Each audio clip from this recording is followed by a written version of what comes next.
Hi అందరికీ నమస్కారం. ఇవాళ వైసీపీని చూస్తుంటే నాకు ఎందుకో గతంలో గోబెల్స్ ఉండేవాడు కదా, జోసెఫ్ గోబెల్స్ ఆయన పేరు. ఆయన నాజీ జర్మనీలో అడాల్ఫ్ హిట్లర్ పరిపాలనలో ఒక ప్రచార మంత్రిగా పనిచేసేవాడు.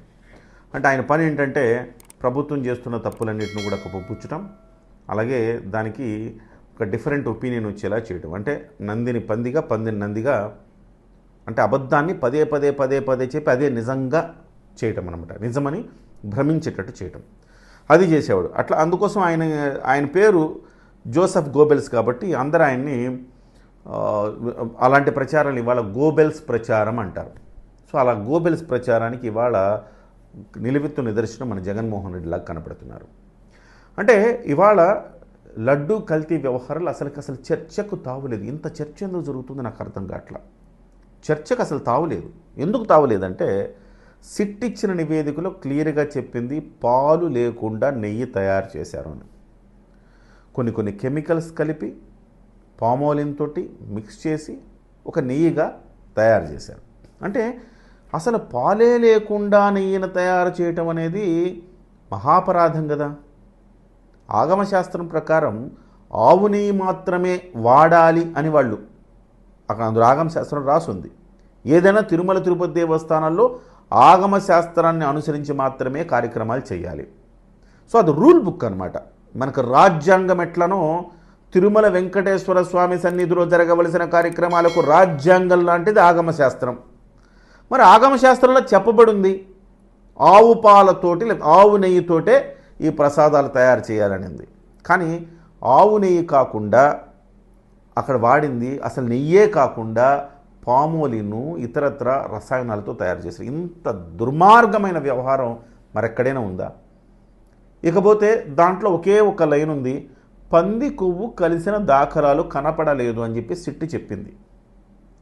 సో గతంలో ఎన్డీడీబీ ఇచ్చిన రిపోర్ట్లో ఆ రిపోర్ట్ ఏం చెప్పిందంటే ఇందులో ఇది పంది కొవ్వు కానీ లేకపోతే మరొక జంతు కొవ్వు కానీ ఫిష్ ఆయిల్ కానీ ఇలాంటివి కలిసి ఉండే అవకాశం ఉంది అని చెప్పింది. మొత్తం మీద కల్తీ ఇది ఒరిజినల్ నెయ్యి కాదని చెప్పింది. దాన్ని పూర్తిగా దర్యాప్తు చేస్తే అసలు నెయ్యే కాదని చెప్పారు. అందులో పంది కొవ్వు కలిసిన దాఖలాలు లేవు. 10% లోపు ఉంటే తెలుసుకునేందుకు మా టెక్నాలజీ సరిపోదు, దాన్ని ఇంకొంచెం ఇన్డెప్త్ దాన్ని టెక్నాలజీ వాడి తెలుసుకోవాలని చెప్పారు. అయితే ఇక్కడ పాయింట్ ఏంటంటే అసలు నెయ్యే కాదురా బాబు అంటే అందులో జంతు కొవ్వు లేదు కదా అంటే మేము పునీతులం, మేము సత్యులురం, మేము శుద్ధ పూసలం అని చెప్పేసి వైసీపీ అంటుంది. ఇది ఎక్కడ న్యాయం నాయన? ప్రతి హిందూ సోదరుడు దీన్ని, ప్రతి హిందూ సోదరుడు దీన్ని ఖచ్చితంగా ఖండించి తీరాలి. అంటే మనం ఎంతో ఇష్టపడే కలియుగ వెంకటేశ్వరుడు, కలియుగ దైవం, ఆయనకు పెట్టే ప్రసాదంలో ఈ రకమైన కల్తీ వాడకాలు, అసలు నెయ్యే కాని నెయ్యిని ఆయనకు పెడతారా? అలాగే కొన్ని కోట్ల మంది మనోభావాలను దెబ్బతీసేలాగా ఇలాగా నెయ్యి కాని నెయ్యితోటి ప్రసాదాలు తయారు చేసి ప్రమాదకరమైన కెమికల్స్ కలిపి వాటితో చేస్తారా? ఇది దుర్మార్గమైన పని కదా. అయితే ఇది మాట్లాడాల్సింది పోయి జంతు కొవ్వు, ఎస్పెషల్లీ లార్డ్ అంటే పంది కొవ్వు కలవలేదనే ఒకే ఒక్క సెంటెన్స్ని తీసుకొని ఎదురుదాడి చేస్తోంది వైసీపీ. అంటే ఎంత దుర్మార్గమైన పని చేస్తుంది చూడండి. తప్పు చేసి కూడా నేను తప్పు చేయలేదు, దొంగే దొంగ అన్నట్టు ప్రవర్తిస్తోంది. అఫ్కోర్స్ అసలు దేవుణ్ణి నమ్మనోడికి పాపాలు పుణ్యాలు ఏముంటాయి? అసలు దేవుడే లేడు, అసలు తిరుమల తిరుపతి వెంకటేశ్వర స్వామి మీద నాకు నమ్మకమే లేదు అన్న వ్యక్తికి ఇందులో పాప పుణ్యాల ప్రస్తావన ఎక్కడుంటుంది? ఆగమశాస్త్రం ప్రకారం చెయ్యాలన్న నిబంధనలు ఎక్కడుంటాయి? కానీ ఆయన నమ్మే హిందువులకు ఉంటాయిగా. ఇవాళ జగన్మోహన్ రెడ్డిని కొంతమంది హిందువులు నమ్ముతారుగా. జగన్మోహన్ రెడ్డి గారి పార్టీ వైసీపీకి హిందువులు ఓటేశారుగా. ఖచ్చితంగా 39% అంటే అందులో దాదాపుగా 25% మంది హిందువులు ఓటేసి ఉంటారుగా. ఆ 25% మంది ఆలోచించాల్సిన అవసరం ఉంది. మీ మనోభావాలు అంటే ఇవాళ మీ నాయకుడు ఏం చేశాడు?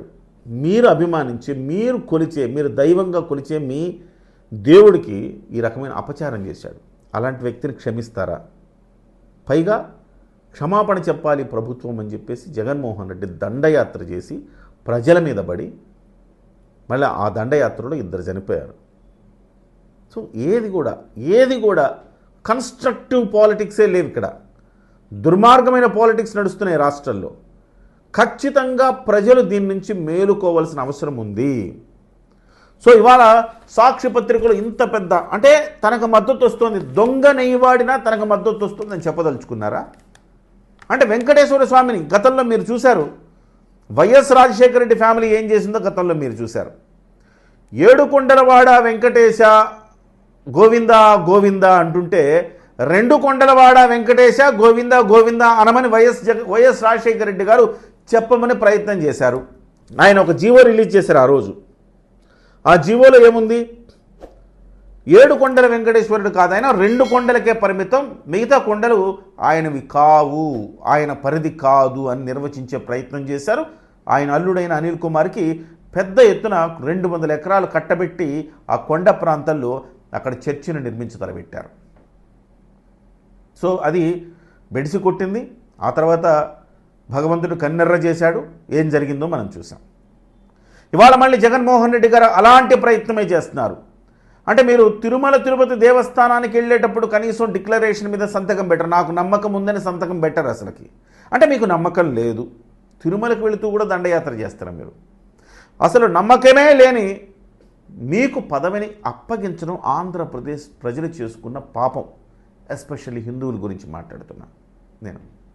సో అలాంటిది ఇవాళ జంతు కొవ్వు లేకపోయినా అసలు నెయ్యే కాని నెయ్యని, అంటే జంతు కొవ్వు లేదని పూర్తిగా నిర్ధారణ కాలేదు. అక్కడ పంది కొవ్వు దాకా ఆనవాళ్ళు కనపడలేదని రాశారు.